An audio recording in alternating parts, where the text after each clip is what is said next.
Messi. Messi. Oh my goodness. Balotelli. Aguero. That is extraordinary. What a head, son. What a head. Back of the net. Hello, and welcome to the Not a Pundit podcast. I am honoured to be joined by the man who has the same number of league titles as Harry Kane, Nathan Byrne. Yes.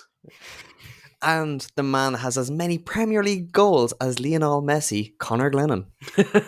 I mean, I'll take my being mentioned in the same breath as that man. So that's made me day now. That's we can finish the episode there. And I'm Killian Ginnity, the man with as many World Cup winners' medals as Roy Keane. Gentlemen, how are we doing today? Interesting day, big day in for Irish sport in general with the Leinster announcement. But this is not a rugby podcast. Not yet, anyway. Not yet. The movements at the FAI, though, very intriguing as to what myself and Nathan have been calling smoke and mirrors for quite a long time. Isn't that right, Nate?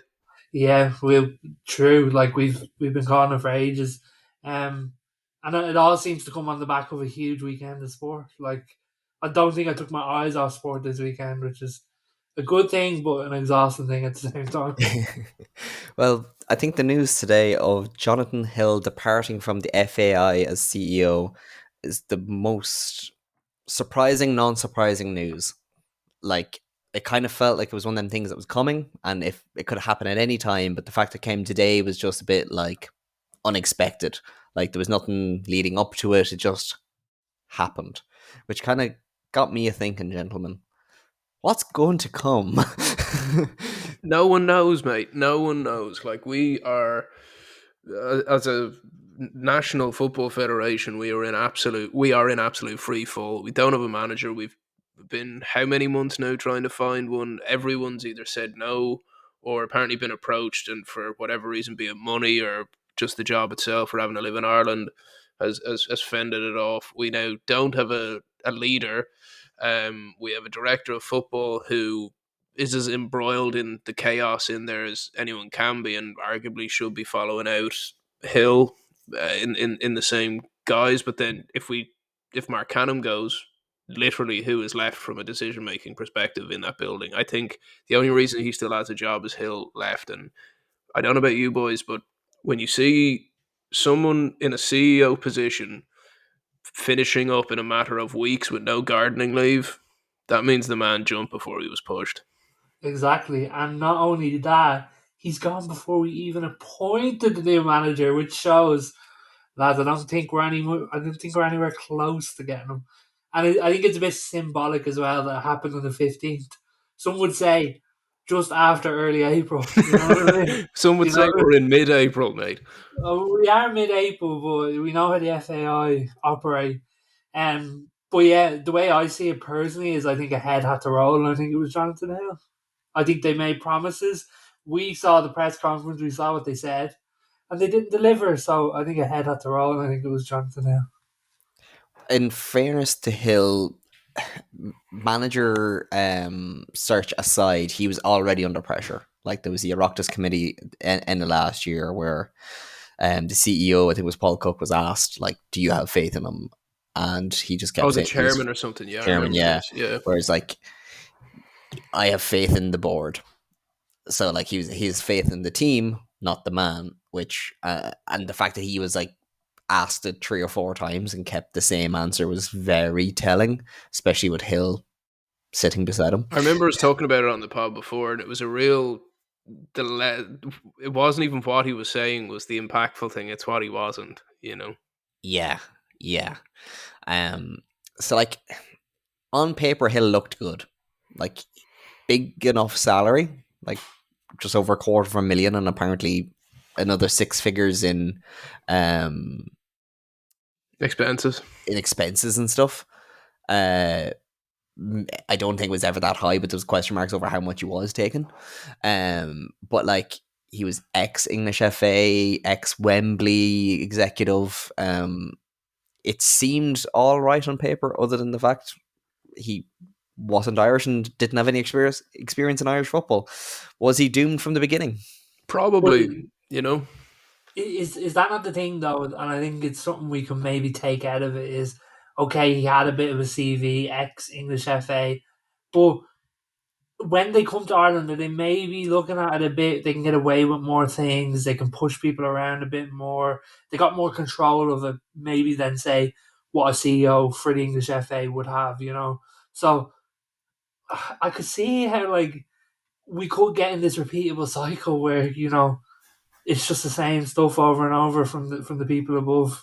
I think you're right because even if you look outside the world of football, you would think of any industry in the world. If you work for a 10-man company and you're the MD, that's a whole different gravy to a 3,000-person company, and those people don't get chosen for those jobs. And I think there's a little bit of that in this. But I agree with you, Killian. Like, I mean, none of us were going, "Oh God, Jonathan Hill's been brought in." We all thought I didn't think he was ever going to be the best guy in the world, but I didn't expect 3.5 years of absolute nothingness. And I granted he came in during COVID, that wasn't easy, but still, like, what have we achieved in the last 3 years?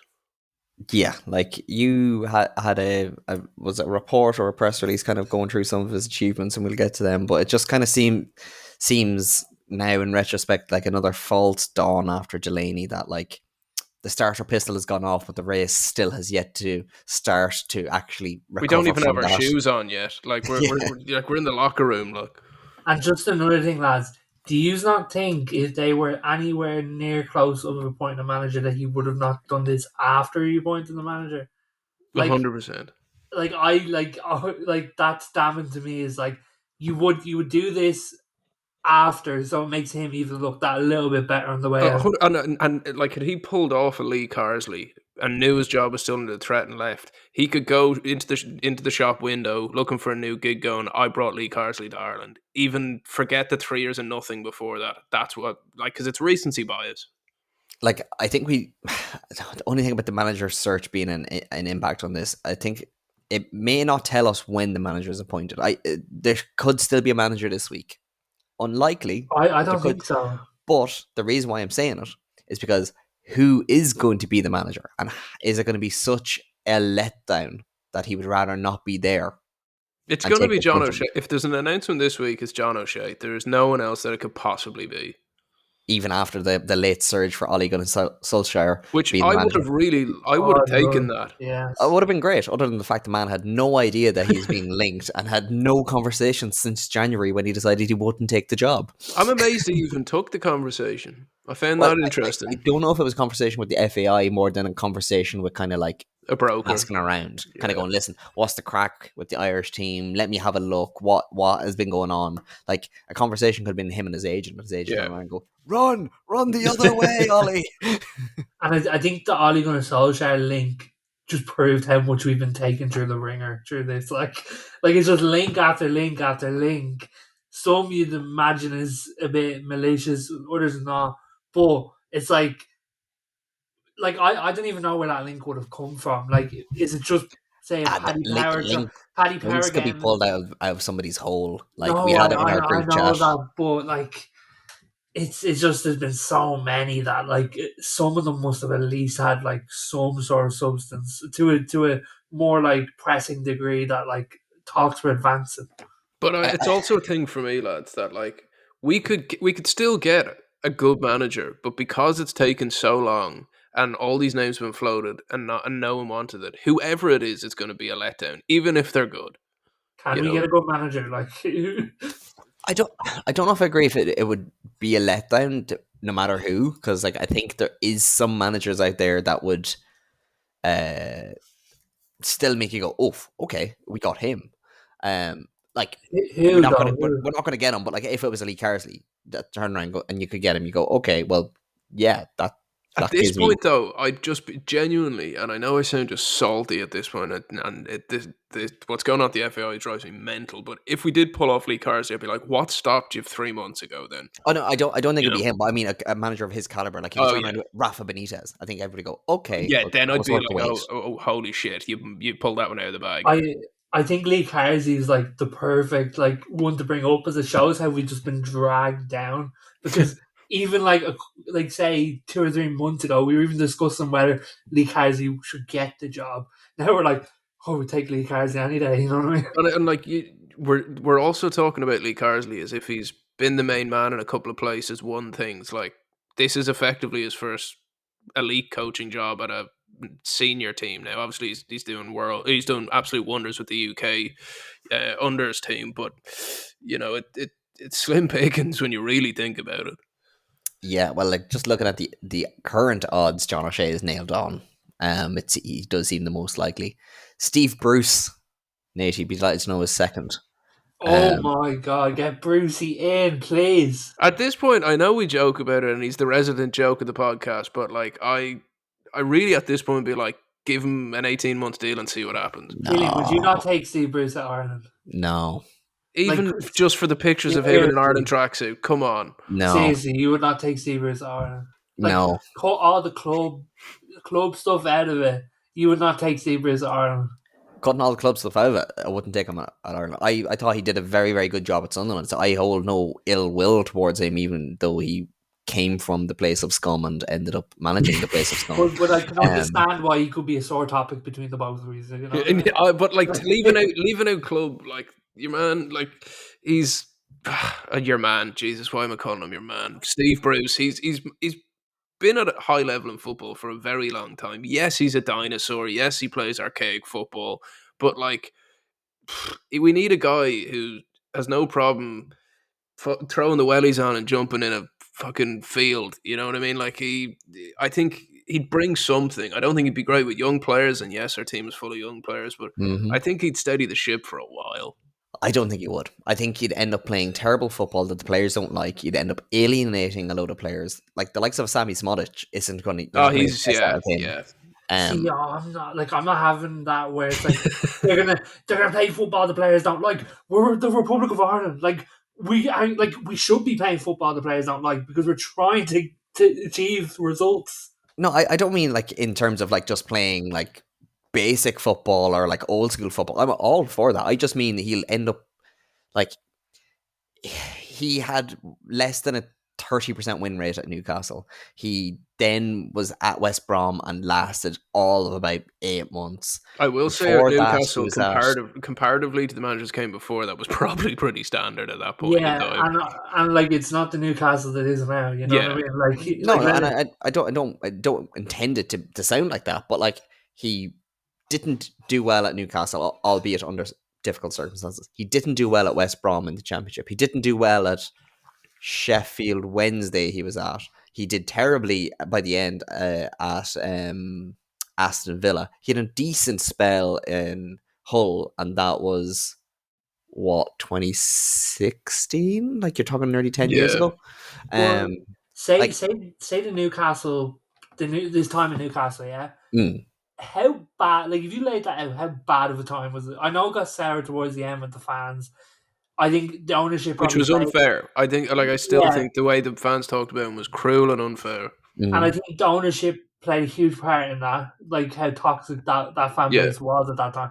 How bad was it if you lay it out as a period? You know what I mean?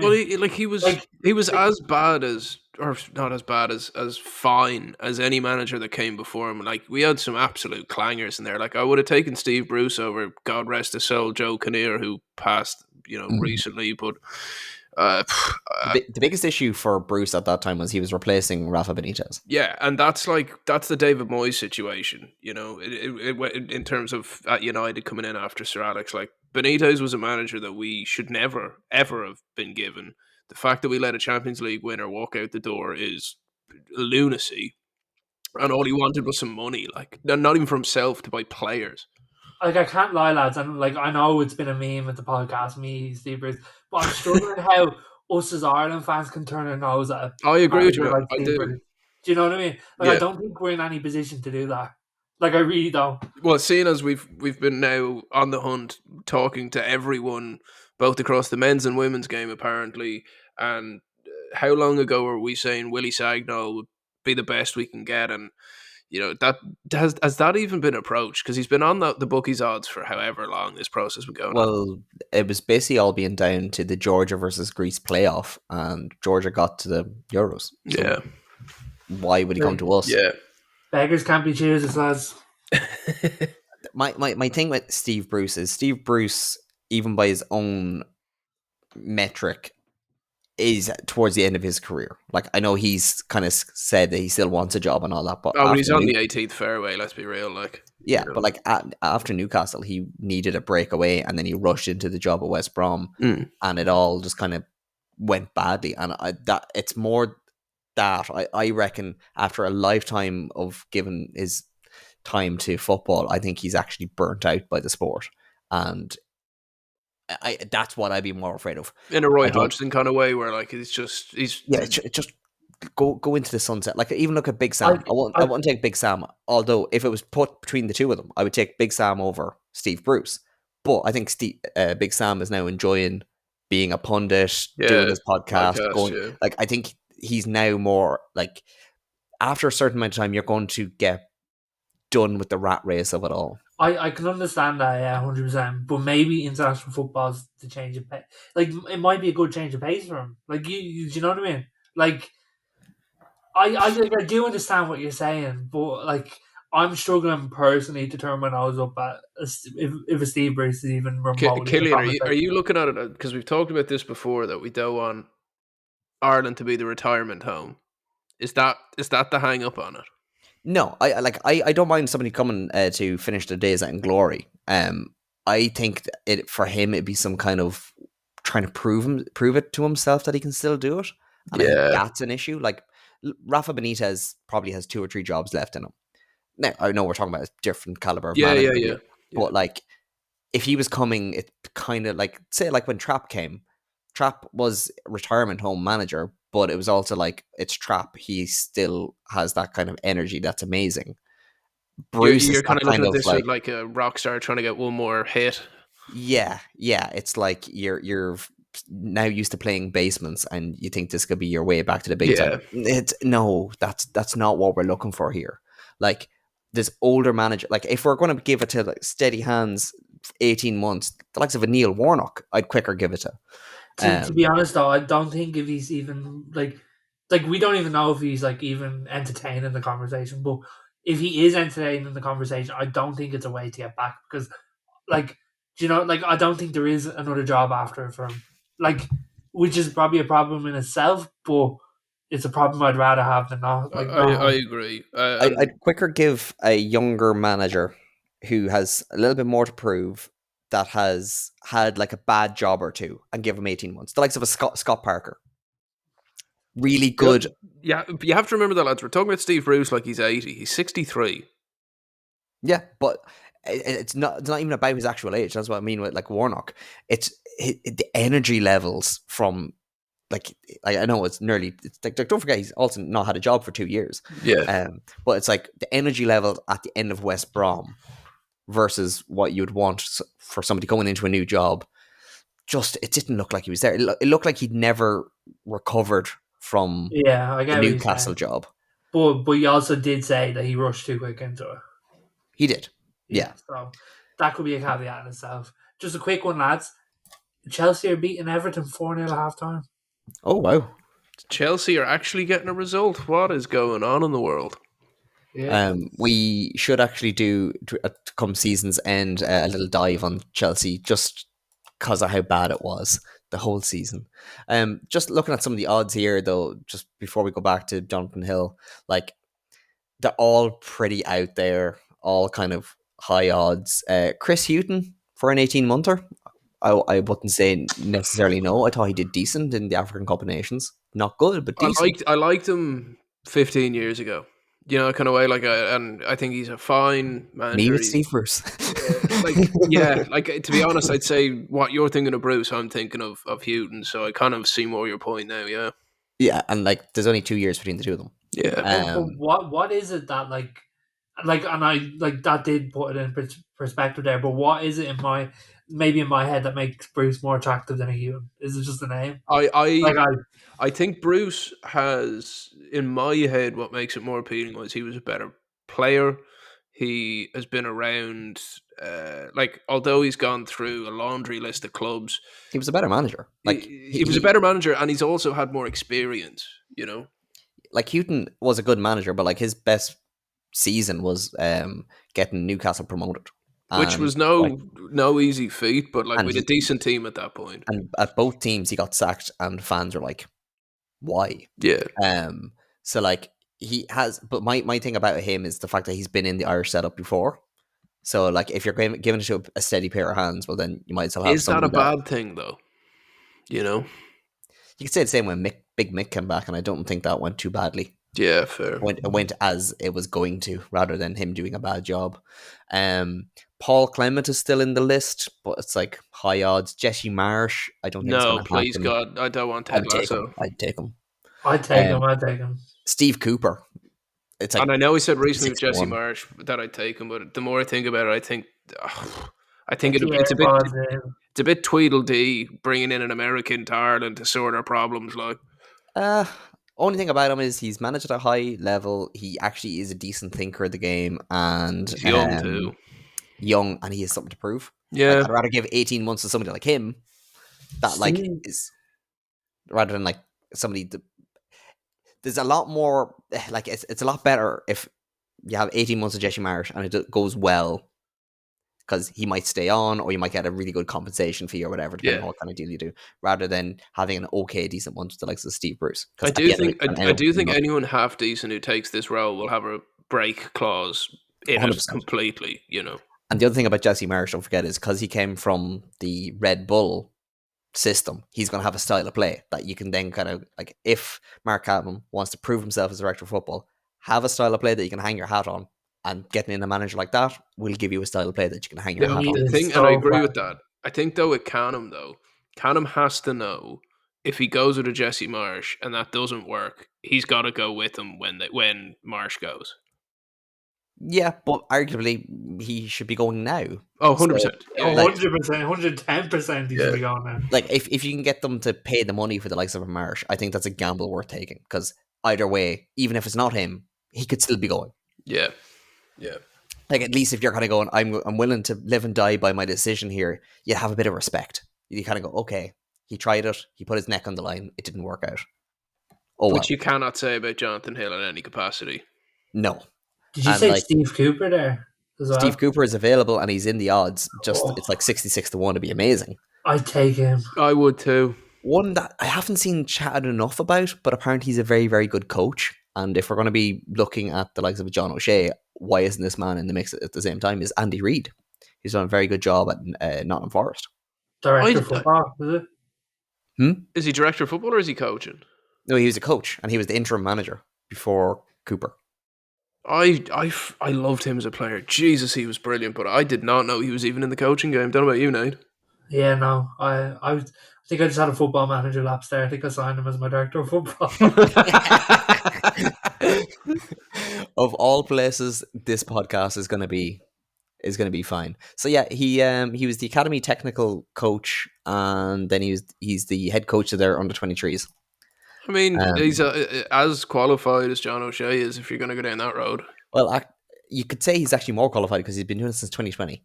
Yeah. So like Yeah. he's a couple of years on him.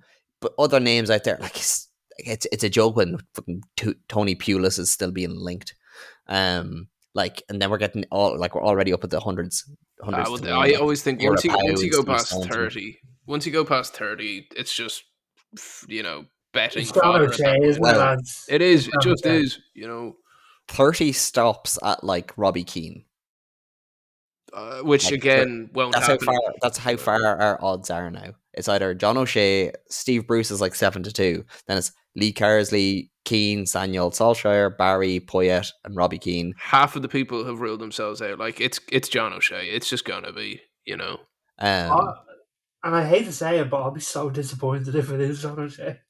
Well, Like, it's Oh just yeah, been so drawn out. If they'd just gone, yeah, John O'Shea's the manager, short term deal, let's see what happens. I'd been like, yeah, cool, let's see how this goes. But the fact that it's kind of like he knew he was only there for 2 games, and now he could be the main guy, it's just a bit like, okay, and that international break left a sour taste in my mouth. yeah, same.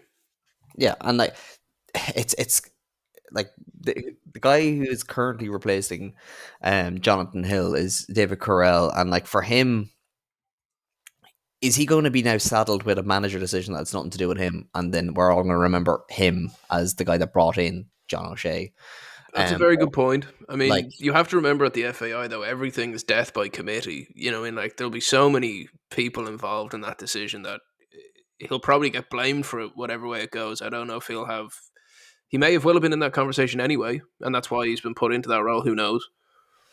yeah, like do you know anything about him, David Carell? I mean, I had a gawk of his LinkedIn before we hopped on, and I mean, you know, on paper, now I know we said Jonathan Hill on paper sounded good, but to me, you go back through, he's been COO at Football Association of Ireland for 2 years. He was at the English FA for 5 years. Across, he started out there as head of business management, and he. His final role there was heading up the 2030 FIFA World Cup bid feasibility study. Pre that, British Paralympic Association, and he was there for 3 years. And pre that, he was a management consultant for I think 6 years at either a KPMG or a Deloitte. So you know, Deloitte. he seems like a fairly serious operator from a business point of view. He's And he's from there. Irish. He knows the country well. Grew up here. I mean, what I like seeing in C-suite people is that they go outside of just one sport, because I think you can get too siloed and too tunnel vision. But the fact that he's, you know, with the British Paralympic Association, obviously FA is football, so is the FAI. But before that as well, he's had roles in around London 2012 for the Olympics. So I think it's akin to someone like bringing in someone from Sport Ireland, which I know we'll probably touch on a bit in terms of who the names being floated around. But for me, uh, is it bad that he's already been there? Do we need fresh eyes? I don't know, but I think looking at his CV, I think he could be really good.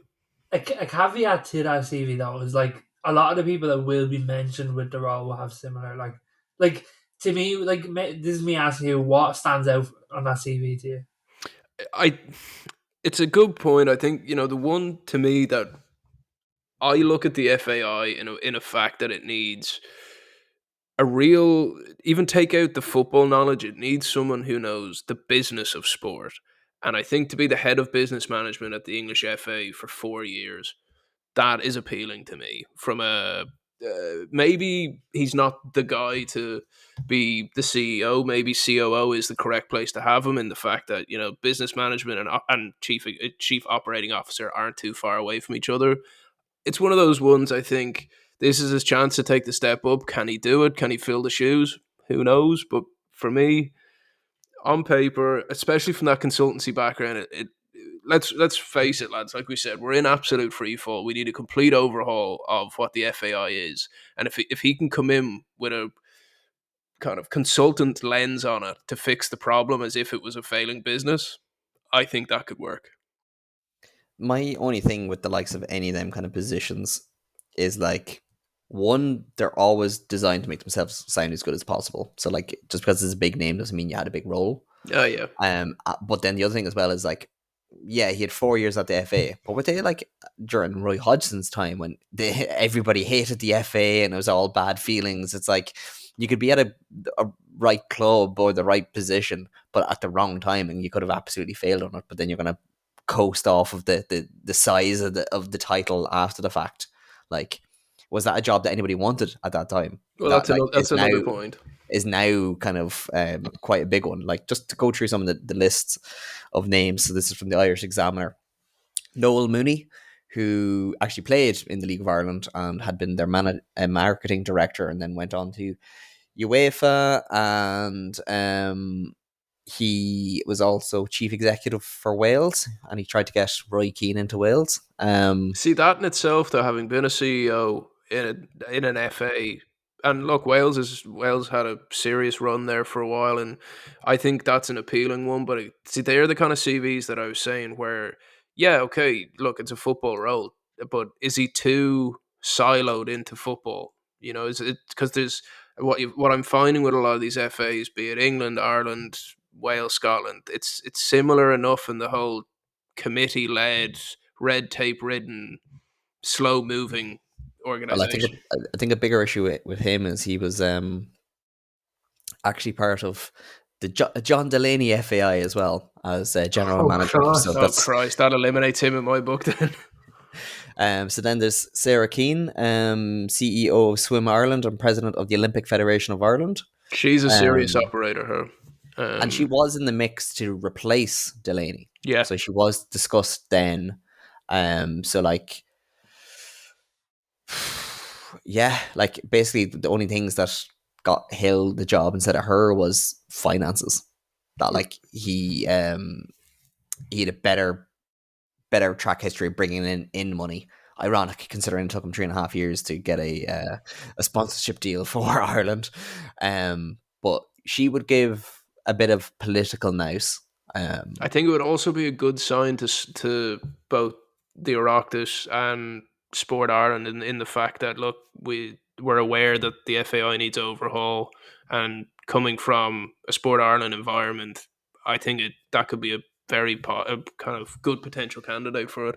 And I think it's also a sign to the Oireachtas committee, in the fact that there was that moment where the funding was suspended because there wasn't enough females on the board, Yes, and I state think it boards are supposed to have 40% female representation. and I think it really would be a great thing for both the women's game and the men's game to have a fresh set of eyes and a female in that role. I think it would be a really positive step for the FAI. Yeah. Next name is Kieran Medler, who basically what he's doing now is he's chairman of Shamrock Rovers and has worked there since Dermot Desmond bought 25%. So there might be some like Dennis O'Brien style deal to be done there if he was. But he is head of sports advisory at BDO. So he advises a lot of like footballers, including Robbie Keane and Damien Duff, and other sports people. So Again, a inner consultancy workings lens to guy. it, that could work. You Yeah. might know a few managers, lads. Yeah. Next up is a notorious name for anybody that keeps up with Irish news. Robert Watt, current Secretary General of the Department of Health, currently famously on €300,000, and that is set to rise over the next couple of years. So he's running the Department of Health and stuff. One might say not very well. I think, man, if our new CEO came from the HSC and our new manager was John O'Shea, it's the most bland, vanilla choices. Like again, Just like close it at that point, like just it's close it up. I know it's sound like I'm trying to be some football Che Guevara, but like we need an absolute revolution in the FAI if anything's going to change. And let's face it, even if we do that, it probably won't. But It at would least be we a see. bit football brought to you by Fine Gael. Yeah, it really would be like. The other thing about Watt is that like he's currently on about 100k more than what Jonathan Hill was on, so that probably is going to rule him out. Another name is Fintan Jury, who might be best known for Platinum One, a sports agency, and for bringing Real Madrid to Dublin for the Shamrock Rovers friendly. So he also has been helping out trying to establish the All Ireland League and stuff. So he obviously has a big love for the sport here. Another name which would be very popular is Packy Bonner. Now, Connor, you said before the podcast he's kind of persona non grata in the FAI, but Apparently, or we should say allegedly, but yeah, through the grapevine, I've heard kind of he just over the years. I don't know what happened, but he wasn't in the John Delaney time. I think he was quite critical of John Delaney, and with that came being kind of sent out to pasture. well, that's the thing with him. So he spent like 8 years under John Delaney, and then when John Delaney did one of his purges, Packy was a victim of that, and then he was brought back under the current regime, but hasn't been afraid to challenge any of them as well. So Look, that could be great. Like, is that exactly what we need? Someone who has absolutely no problem in turning the tables and going, well, this ain't right or this ain't right, and yeah, and we talked about Packy kind of off air, and I was horrified in how young he actually is compared to what I thought he was. So he's got plenty of road left in him, and he could be a good one. What do you think, Knight? Yeah, obviously has the experience to a certain degree, knows the FAI. Yeah, like to be honest, I struggle a bit with the CEOs, like being able to differentiate one, but I think he'd be a good option just based off the history. Yeah, and like don't forget he's in and around Celtic and everything, and he's like quite vocal there. And Doesn't he want Celtic to buy a League of Ireland club? yes, he does. Yes. So there might maybe question marks over that, but hey, Is we're Niall Quinn in saying there at all? Because I know he didn't want it the last time. He just no, took it on to be sound. no. He's not in this list that the Irish Examiner have put out. But I think that's more down to Quinny himself. Yeah, He came in, did his job, and he left. yeah. But one man who was part of that, who helped appoint Niall Quinn, is Paul Cook, who he was ostracized by John Delaney, and he's currently the is it chairman of the FAI? No, president, There's so many and random titles in there. yeah, it's Like, hard to keep up. It would be a bit Irish if the president made himself CEO. I do think from that list, for me, Sarah Keane is a really strong one. That I think would be just really positive. You did mention another female. Was it Lester? You were saying So off air. yeah, so just before we get to the other name is Niall O'Driscoll. He was owner of Bray Wanderers. He's now the chairman of the Dublin District School Boys and Girls League.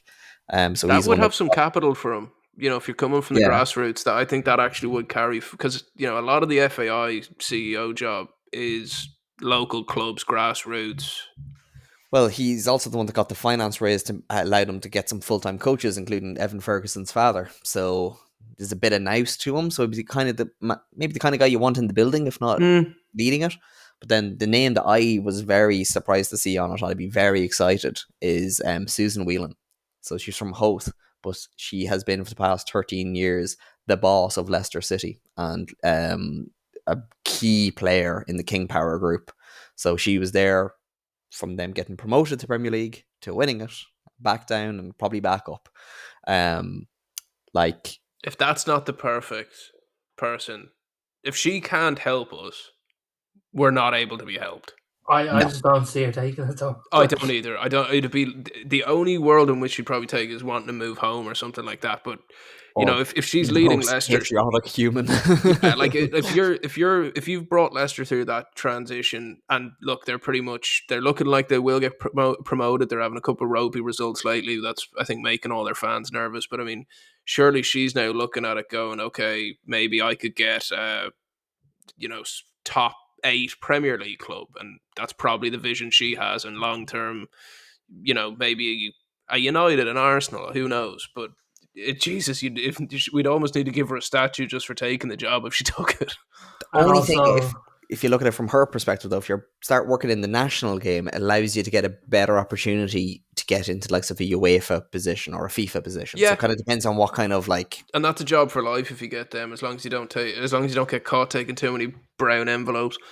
Yeah, so it just kind of depends on what she wants out of it and if we can afford her.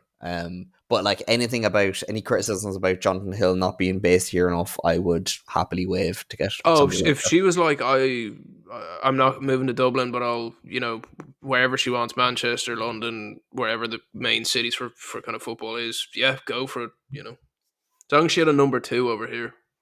Yeah, which if we have our interim kind of getting a bit of taste for the position, keep him as a Yeah, number 2. that's a Well, then solid shout. is this like a little match made in heaven? That could work very well.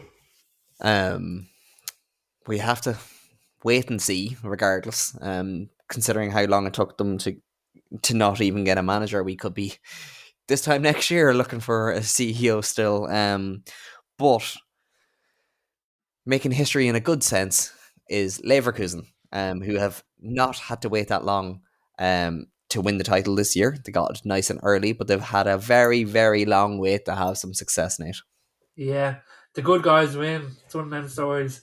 It was just class to see. You know what I mean? Something always like beautiful about football when like you see something that's not been done before, and yeah, no, like that club has gone its fair share, like quite long without winning a trophy. So yeah, it was great to see the scenes and all the fans on the pitch. What I love about it as well, lads, is like they didn't really have many superstars. It's quite a dependent on youth. They've it really is a case of a team that have bought into a project, been coached very well, and it's not like a you look at the way they're playing football and you don't go, oh, that's a Leicester one off, won't happen again. They could very well do that again next year. Yeah, and like Jabi Alonso's like comes hot out of the gates managerial wise, like like the trebles on number one and like an invincible season's on, and to take like what was it 11 seasons in a row off Bayern, it's Like crazy. Yeah. it's ridiculous. Like they were famously for years in Germany called Leverkusen because they did never win. Because basically the last time they were even close, really, was like the early 2000s, and not only did they lose it, but like they were chasing a treble. So this is when Ballack was still playing for them, and they were considered like the unluckiest team in the world because like they were going for the Bundesliga, they were going for the German Cup, and they were going for the Champions League. They lost the league by 1 point. They lost 2-1 in the Champions League final, and they were beaten 4-2 in the German Cup final, all in the space of like 2 or 3 weeks. That's heartbreaking. Like, terrible. I For think that alone, they deserve it. I think one of the good things, specifically for German football, is it does like sort of hype up these great moments, and Mm. just because the clubs are so like fan led and they've got such a big say over there, that it just really tees up for like some great stories and great scenes. Like, With all the talk of him, is it Bayern Munich he's going to? Is it Liverpool he's going to? And he's apparently shut down both of those. One thing I saw before we hopped on our good friend and Nate's actual friend, Fabrizio Romano's page, he said he kind of broke the news that the Leverkusen CEO Fernando Caro said it's possible that Xabi Alonso will be Real Madrid manager one day. Many clubs want Jabi, and maybe one day it could happen, but he's currently happy to stay with us. Release clause into his contract, it's a private pact between us. No one's ever put that job up. And when you think about it, Spanish, biggest club in Spain, oh not yeah, in a FFP nightmare. He's I played for them. I think if the Real Madrid job, but is it coming up this summer? Like, Who It's knows?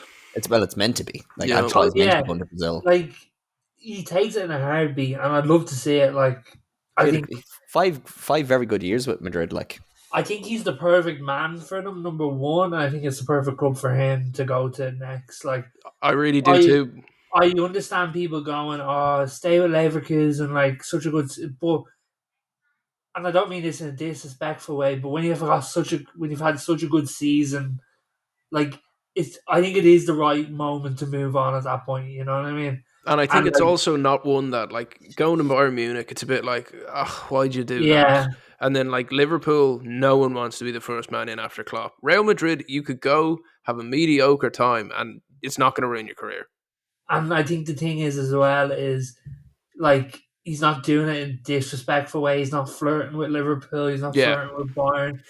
I think Xavi Alonso literally is going, I will stay at Leverkusen, but if that Real Madrid job becomes available, I want it. And I think that's fair enough. in fairness, I think considering he's done it before, he'll take the Real Madrid job if it's at the right time for him. Because like when he was at Sociedad B, he turned down I think it was a German club because he said no, it's not ready for me. I'm not But ready even for as a it. player, he did this. He went by the beat of his own drum always. I'd say right now is the perfect time for him. Like literally coming off the back of this, Well, I think um, like regardless of whether they win anything else this season, winning the league is unbelievably impressive. And I know Bayern have had an off year, but you can't knock that. But if he wins the treble, there's literally nothing else to do at that club. and No. and as well, like he's going into a Real Madrid side that are stacked for the future. Oh, with You as we've know, talked about before, with like Mbappe on the way, possibly Trent. They've got Vinny, Endrick. It's terrifying. and Bellingham. funny enough, I was watching a video this morning about Mourinho talking about Xabi Alonso and him managing, and he spelled it out like this. He said his dad was a player and his dad was a manager, and when Xabi Alonso was growing up, his dad was it was during when his dad was a manager, and now like obviously he was a player and then has become a manager. It's like he's always been invested in football, and Mm. I think he could be the next huge manager. Like I really do. And he just seems like a nice bloke to like there's no scandals about him. There's no Yeah, bullshit about him. Like seems to have a good relationship with the media. It just all around it seems like a top bloke. And he's a Meath GAA fan. Oh God, here we go. How? every Because put his head back.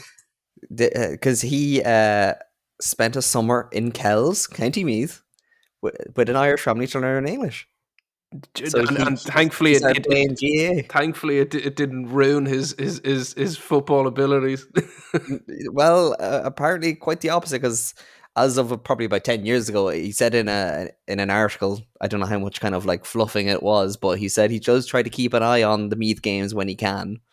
So he's had a very, very bad spell over Yeah, the past kind yeah. of 10 or 15 years. Death taxes and GAA jerseys popping up at every major event in life is what's always going to happen in life. Up Yeah, the Dubs. so His Meath team isn't doing very well this week, are they? Yeah. no, but like, who's to say we don't see him try to come back to Ireland and manage Oh, stop. Ireland to a bit of success? Bring Ireland to Park Tolton. That is what I want.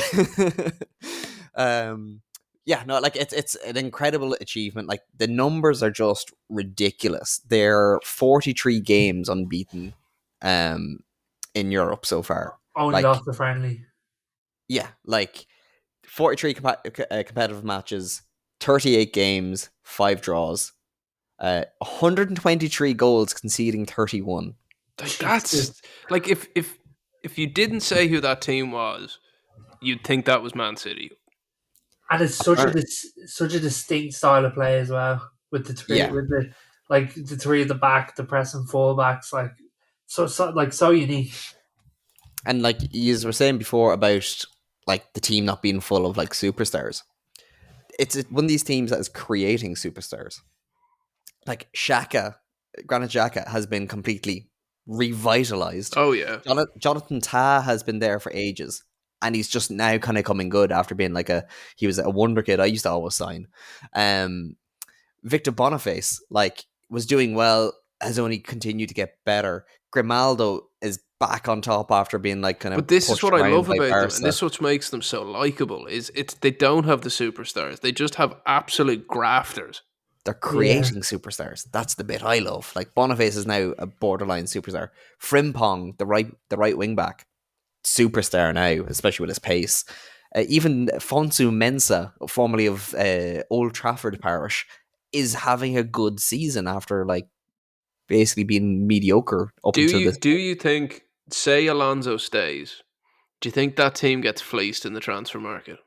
100%. Yeah, So like that's why he needs to go now. Wirtz will go like the whole lot. Wirtz is a Wirtz, very canny player.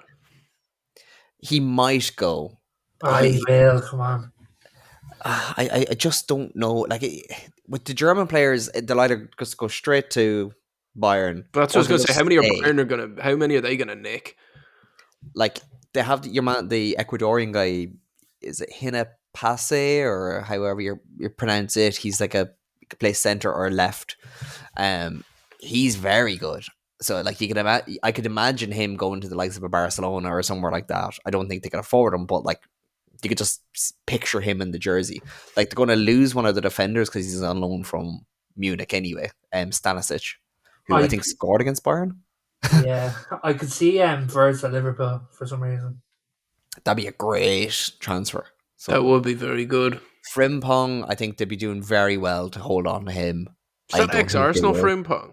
No, ex-Celtic Frimpong. Oh, okay. You're thinking of Emmanuel Yeah, Frimpong, that's the who one I'm ended thinking up of. at Arsenal Tuzla of Russia years and years ago. Oh, right. Ex City as well. Is that Yeah, is it ex City. Yeah, the Leverkusen one? yeah, ex Yeah. City. Okay. Then to have Palacios, who's a proper football manager signing straight from River Plate into the defensive midfield, yeah, just It's very but, rare you keep hold of a team of players like that who've had a glow up. Yeah, You know, like Boniface only joined in the summer, but he has 11 goals in 18 appearances. Like that's the kind of stuff that sees you get Yeah. signed by Tottenham. yeah, and never win a trophy the rest of your life. Which we all let's all laugh at Harry Kane just for a minute. I feel really Yeah. sorry for that man. Like, he's had an No, unbelievable season. I feel Unbelievable sorry. career. I feel sorry for Kingsley Coman. Harry Kane has gone to Bayern Munich and ruined this man's career. Ruined his career. Like, this man could have been gone down all time. Like, What 10 years, 10 league titles. yes, 10. First year of playing with Harry Kane. It's the only time he's ever Honestly, not There's won no, the league. there's no way in which Harry Kane, like, we all joke about this, there's no way he doesn't think this about himself, that he's like, is it me? Coleman must be devastated, though. Do you think? Like, I think he's won enough titles that he could literally Oh, walk into a yeah. spare room full of trophies and just be like, yeah, okay, I did okay for the last 10 years. He's also obscenely young. He's not as young, not that young anymore. Like he is getting to be like. I think Coleman's one of them players, kind of like Rashford, where just everybody thinks they're forever young, or like Lingard from a couple of years ago. It's like, no, he's probably about 26 now. I looked him up there. He's 27. He's won the league 10 times. Come on. Oh yeah, he has enough. He has enough trophies, but like.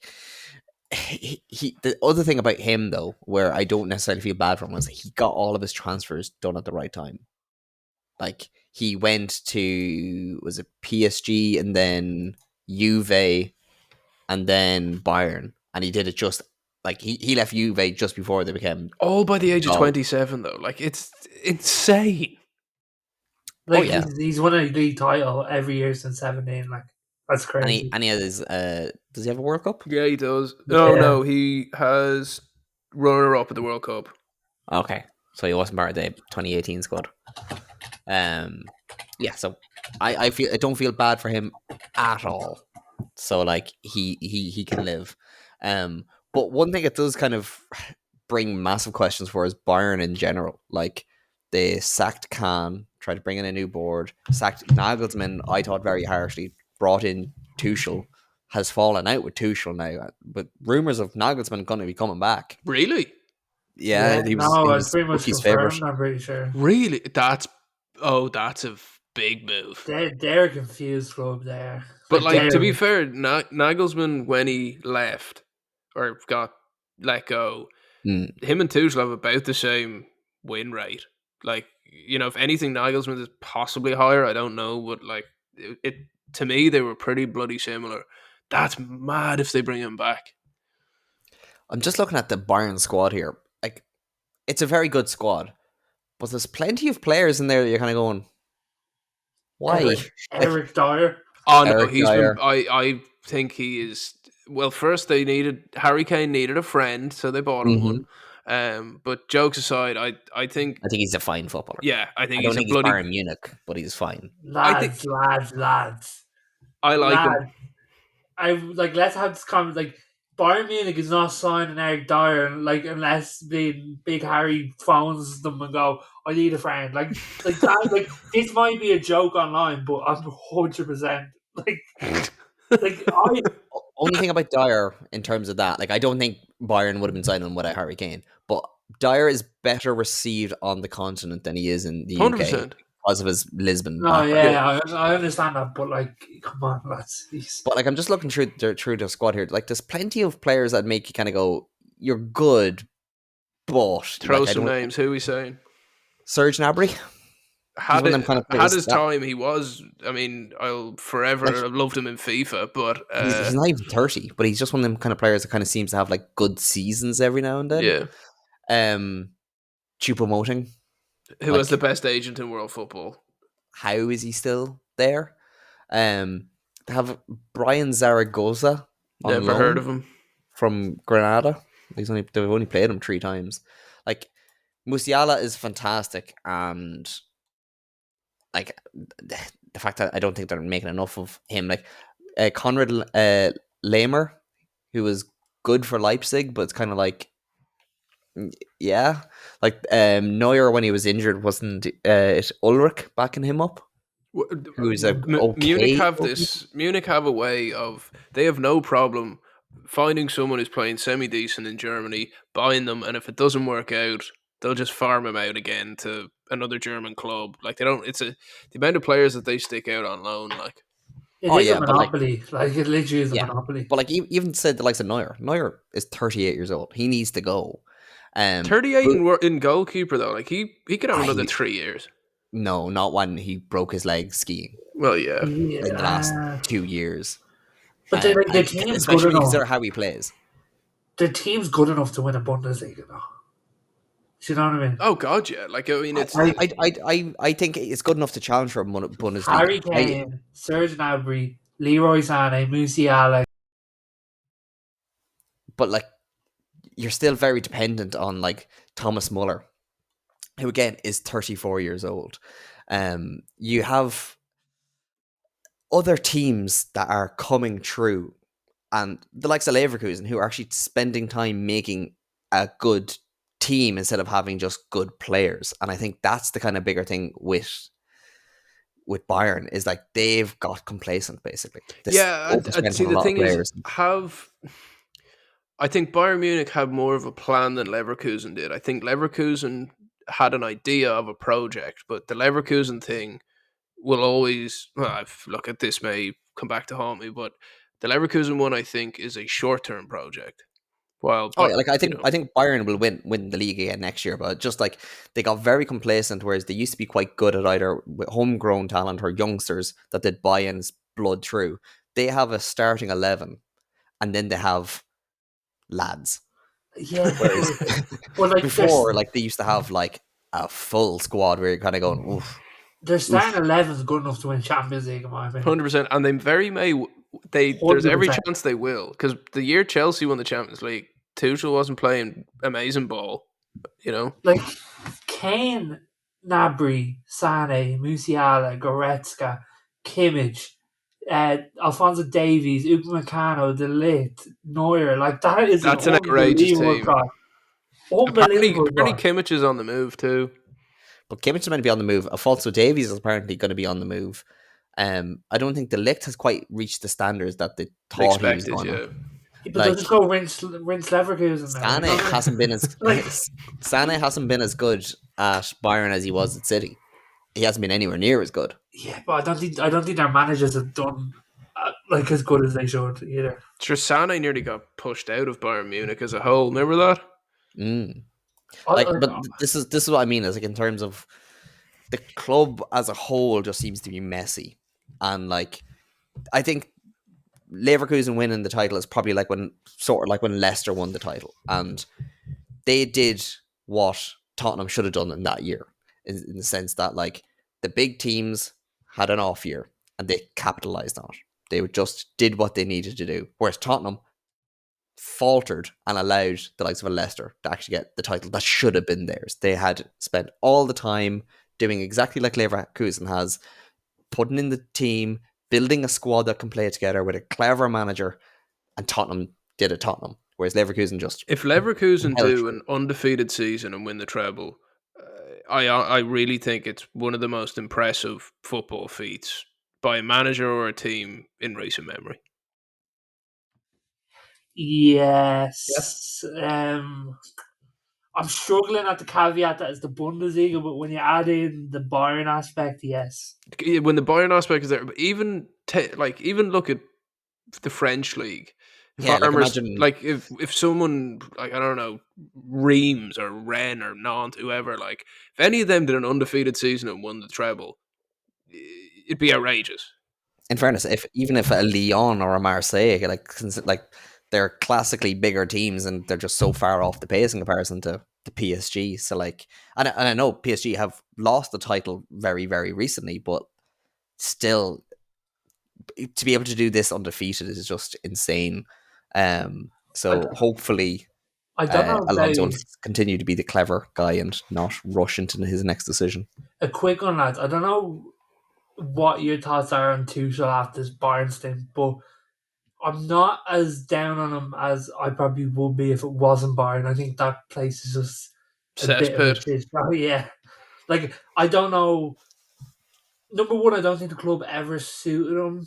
Number No, it was two, always an odd move. yeah, I think he sort of needs like a fan base that's a bit like underdoggy, if that makes Yeah, sense. no, it is Um, in not a yeah, monopoly Man City type.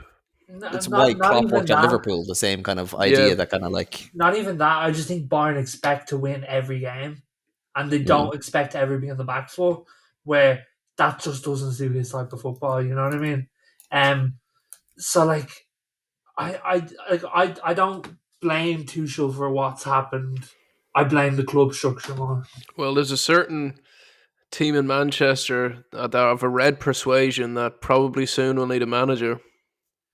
Oh lads, I'm sick of talking I, about this. I, I, I just on Tuchel though. I think one of the things that if he does leave Bayern this summer, which seems to be like practically confirmed, is it proves that he's a short-term manager. You will never get more than 2 years out of him because the last time he spent more than 2 years at a club was Mainz. It back when he left him in 2014. Yeah, 10 So it's years. 10 years, and he's been uh, Dortmund 15 to 17, PSG 18 to 20, Chelsea 21 to 22, Bayern 23 to 24.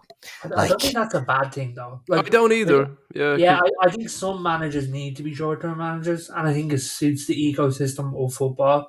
Um, but but yeah, it, like it it's means he should be leveled with the same criticism that Mourinho is. oh It's yeah, always like but if he that's was to fair. go to a United, it's not like you're going to be like. There's no point of building anything long term around him, and it's like, all right, you're just trying to do if something now. Tuchel could go to United and do half as good as Mourinho did, on reflection, he'll do that. Would be a pretty damn good signing. Like like as if Mourinho had just a tiny bit more backing. I'm not even talking money wise. I'm talking about brains above him. Yeah, Like he wasn't far off winning that league. no, he Like wasn't. he really wasn't. Like and like he won the Europa League, won the FA Cup or FA Cup, I think. Carabao He won won. the Was it the League Cup he won? I think it was Carabao Cup he won. yeah. Oh yeah, it was yeah against Southampton. But like he done a really good job at United, and like I do think if it was a bit later, he probably does win that league. Um, I agree. but but if you lads offered me two so right now, I'd shake your hand. Even with the dumpster fire that is Man United. Yeah, I do. Lad, you like I've been very praising of Eric Ten Hag for a long time, Mm-hmm. but I do think he's lost his head a bit. When he Storming stormed out out of of a that press press conference. conference, yeah, that was to me. Remember, I said this before, where he's too emotional with the press. Like he should just be able to sit there, and I'm not expecting him to be a robot, but he should be able to sit there and vocalize his grief with that question. But storming out when you're the manager of Man United is unacceptable. But like, I think this lad's just been beaten and beaten until just like there's nothing left of him now. I think he's a shell of the man that he was when he walked in. How long's his contract? How long's he got left? A year, I think. So Um, if they pay him off, it's not that expensive. yeah, like I My think it's bigger criticism when hard. like I think the press conference thing is probably overblown, and Nate, you'll be able to correct me on it. Like I'm sure the press conference was probably at Yeah, the I think end it was anyway. already over, and your Yeah, man asked the question, and he just said, just "Ah, presumed as much. It would be a much bigger thing if he actually stormed out because I think everybody else would have been And reporting he it said, rather he than. said, my Chinese order's on the way to the house. I need to get out of here. Yeah, but what I find worse, and it keeps happening. It's what fourth or fifth time this has happened now. Is criticize Garnacho. Garnacho liking tweets Yeah. yeah." saying that he's being scapegoated. That's just not a healthy dressing room. No. It's not a healthy dress for him. The only thing I will, he's 19 years old, and okay, he's been corrected and apparently it's over this and that, but he's getting absolutely flamed online right now. And I'm like, that's a 19-year-old. I don't know how I'd react if I was 19. Do you know what I Oh, mean? I And completely Like, no no, criticism to no, Garnacho. no, 100%. But there's loads of people online that are just going for this kid right now. And I'm like, lads, if you were in his footstep at 19, like, hey, you don't know how you'd react. you're a Yeah, 19-year-old on hundreds of £1,000s a week with the pressure of being a Man United player when the team's underperforming. I think any of us would probably to do something similar. And I'll go on record now and call out Samuel Luckhurst from Manchester Evening News. He has flamed this guy in an article today on a podcast as well, basically telling him to get the Ronaldo treatment. This is a 19-year-old. And not only that, he had the audacity to go on the podcast and go, Garnacho liked Mark Goldbridge's tweets, and he started flaming Mark Goldbridge on the podcast. This is a journalist making up lies, and then had the audacity to go calling out online United fans as if they weren't fans. Like, this guy is off his head when it comes to United. Like, I that angered me a lot today. Yeah, that's insane. Like, Like, what's the 19-year-old's crime? Liking a tweet. But this is the landscape we're in, lads. It's all journalists. Like, thankfully, there are still some good ones out there, but for a lot of them need the clicks, need the it's crazy. need the mad statements to get those clicks, and the quality of journalism across all sports has gone down. So, like with the rise of social creators, you know. And he called out, like, online United fans that aren't match going fans, called them basically you're not fans. I'm like, number one, there's millions of United fans that get up at all hours of the night to watch a United match in any country around the world. Like, these are much fans as the match going fans. And he refers to these match going fans as if they don't have access to internet. I'd love to meet these fans. Because, like, it's like if you're on Twitter, you're not a real United fan, you know what I mean? That's how he acts. So, like, yeah, it's crazy coming from such a respected outlet around Manchester United that this stuff is being peddled there. So do you think in 6 weeks' time or 8 weeks' time, Yeah, Erik ten Hag is still there? No, he's gone. He's 100% gone. It's just, I don't think it will be done before the end of the season, but I don't think you get anything from bringing in an interim at this point. Yeah, fair. Well, on that bombshell, we can say, thank God we're not pundits. Sorry for the rant, lads. Sorry. Gentlemen, it's been an absolute pleasure. Thank you very much for joining me, Nathan Byrne. Appreciate it. Thank you for having me. And Conor Glenn. It's been an emotional roller coaster, boys. And I've been Killian Ginnity, and you've been our audience. We'll chat you next week. Messi.